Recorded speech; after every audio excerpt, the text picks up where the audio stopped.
Go, that's for HV. Hoping Rail beat the case, though we don't speak. Tony G, 11 on Sugar Creek. Sugar Creek. Woo! Woo! That hot fire. That like hot that, fire. I appreciate it. It is. was My man. All the way from Charlotte, North Carolina, Tony. Mother effing 7. Yeah. What's up, player? Man, how y'all doing, man? Can y'all hear me good? Yes, Yeah. sir. Yes, sir. Yeah. Okay. Well, What's good up, to be player? here.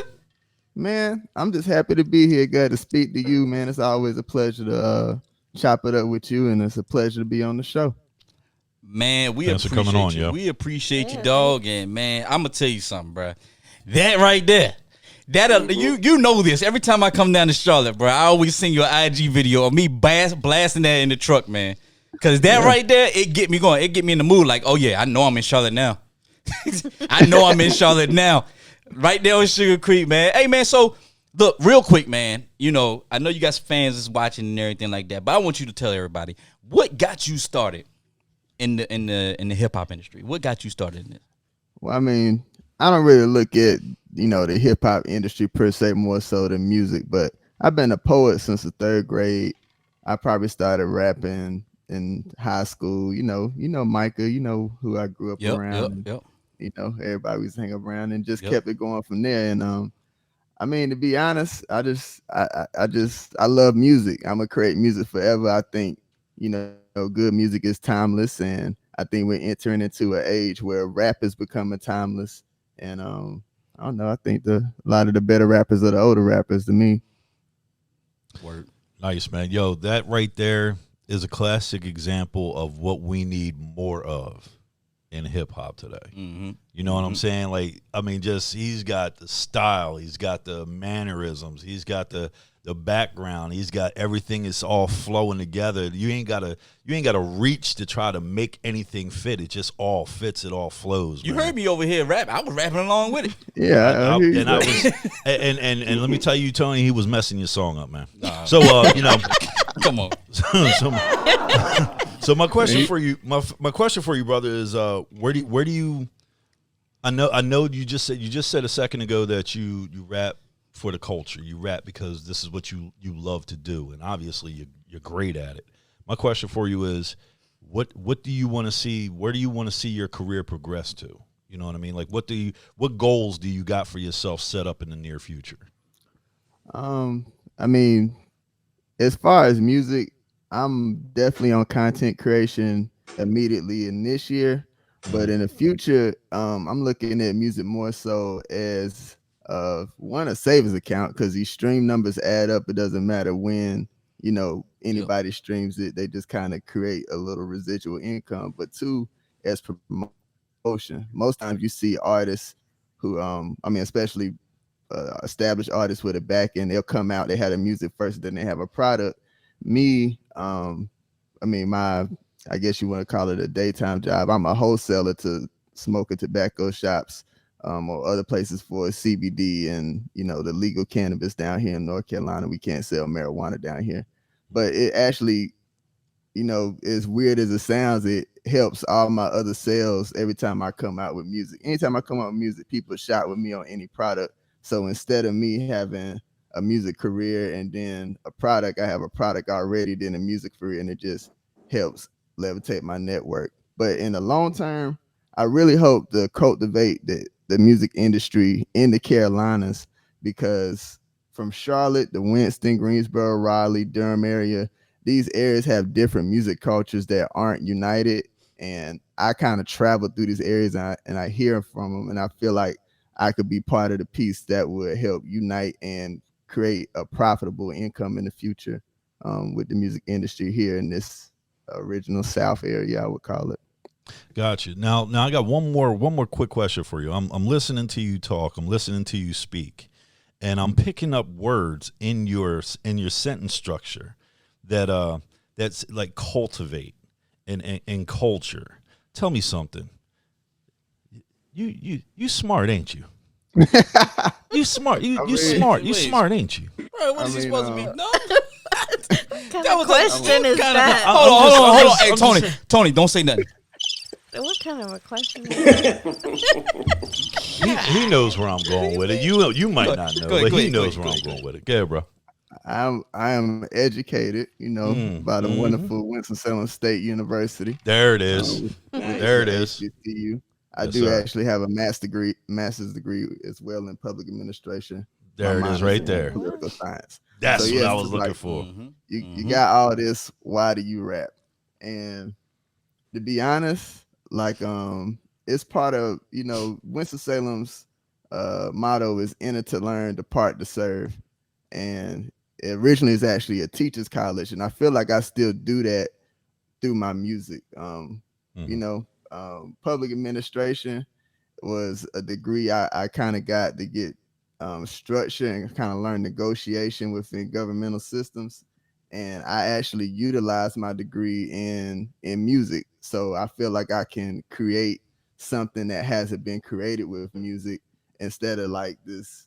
I don't want to down any artists that are out because your creativity is your creativity, but a lot of the continuous repetition of certain types of music over and over again when there's obviously a base of people that aren't looking for that type of music anymore.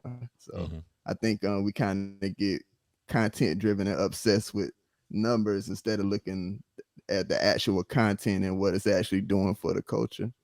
Got you. Thank Hey, you. that's what's up, Tony. Hey, Tony, this is Trent, man, and kind of piggybacking on that because I was gonna ask, listening to the lyrics, right? It sounds like you talk a lot of like empowerment, especially like in the community and the culture stuff like that. From your perspective, how important is it for yourself and for other artists to have that empowerment for the Black community, whatever, and how far do you think you guys can take it when it comes to actually empowering Black people, the culture, etc.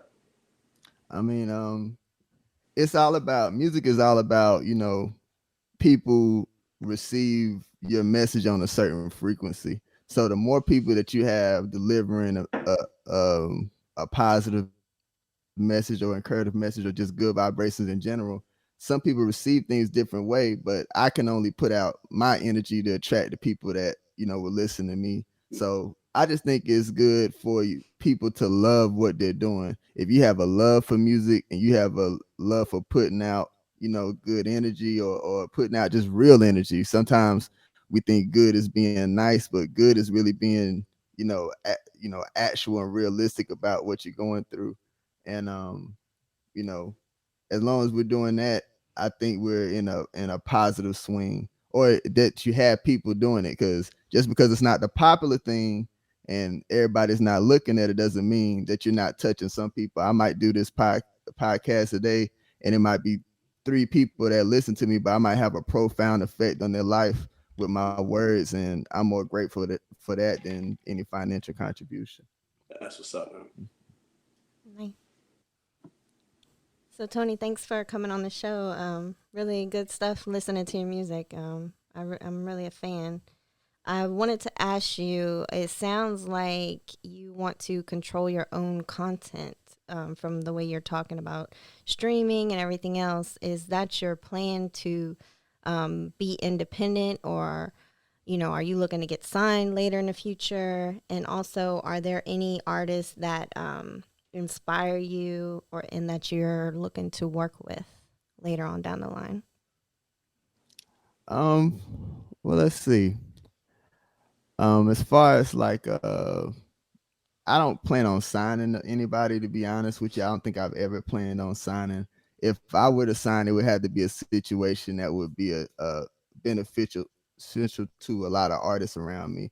And as far as inspiration, I think I gravitate a lot of inspiration from local artists and people that I see. I can reach higher and look into the industry, but I actually listen to more people from in the Carolinas or people that I just actually know. So artists like Sadat V just dropped a project. 8 Ball Kane definitely, who Oh yeah, eight helped ball. produce the majority of my project. He changed his name to 808 Kane. But he's dope. My brother John Grammer. Big Um, John. Yeah, you know what I'm saying? My Yeah. fiance, Crystal Noir, when she decides to bless the booth is always amazing. I really draw inspiration from the people around me and that I actually see good money in Durham. I can really name a host of people. I'm sure I'm leaving out Judah Boy, that's Micah, Alien 704, that's Micah. He's Yes, probably sir. one of the main reasons I actually rap instead of do poetry. Mason Parker, probably the one person that made me kind of incorporate a lot more poetry into my raps than I did originally.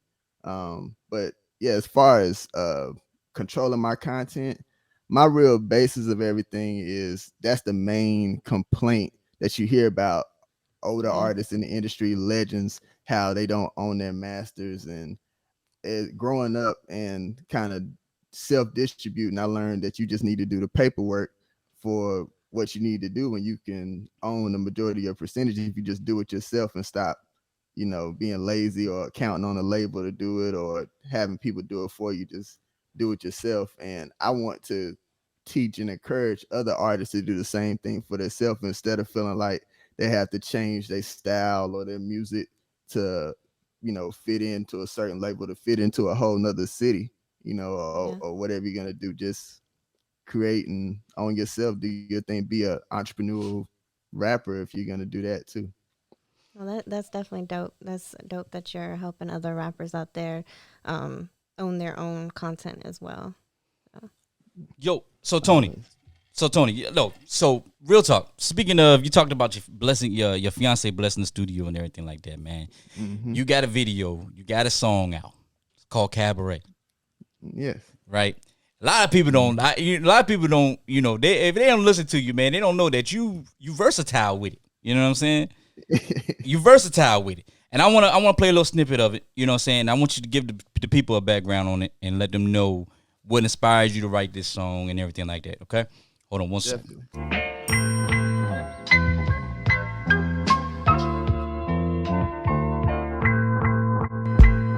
It's the Lord's Day, I take a Cabernet. I ain't really know how else to get it, so I had to pray. Glad to say I'ma live life till I pass away. Thank God for having grace, I could've died Saturday. Work, faith, grind, break, rest, sleep, meditate. Need a clear vision just so I can see the brighter days. Highway, smoking before I drive 85, then I fly away. Inside, outer space, this is not a phase. Music from my Carolina soul, it's a lot to say. Charlotte born and raised. Will I be black Illuminati or the black boule? 100% pure juice, never concentrate. All right, so yeah, so my apologies, man. I said Cabaret. It's Cabernet. Yeah, yeah, yeah, yeah. My bad. It's fine. Yeah, I got no, I gotta say that because I got Rob over here who was like, "Yo, you fucked up, right? That's not cat. That's not." Yeah. He was like, "Yo, it's not Cabaret, it's Cabernet." I was like, "Oh, did I say that?" It's a wine. Ryan, you got all the passes with me, man. Yeah, I appreciate that, man. I appreciate that. They don't know. So, yo, man, tell everybody what inspired you to write this joint right here. Cabernet was actually inspired by my fiance and actually how I was living at that particular time. It's actually not that old of a song, but the video came out later. Um, but the second verse actually goes specifically into talking about her, and that's kind of why I did the video that way. Or Nove was actually the one who did the video. He has Young World, but so if actually at the beginning of the video, if you notice, we kind of centralized. It's some soap on the counter. So that's her soap for her business is moisturized, right? So I kind of want to get a little product placement in it, Mm-hmm. and then showcase her because I think whereas a lot of people want to go find a girl or find a video girl, I want to showcase the actual things in my life. Like a lot of Oh, stuff when you wow. see in my video nice. are real people I know and people that I'm actually around, not me trying to, win a crowd. But I just wanted to showcase her and showcase my inspiration, something that's really driven me over the past year, even in my entrepreneurship, because she had faith in me. And so it's just going up from here. But yeah, I'm versatile. I don't think I think especially living to the age of 30, showed me that I didn't have to be trapped in a box and how not to get trapped in a box. I feel like a lot of younger artists who blow at younger age kind of put themselves in a category and they're never to escape those categories when they're older. So I think I've attained a lot of wisdom to be able to do a song and step away from it and do something else and really make music that's present in the emotion of what I'm feeling at the time.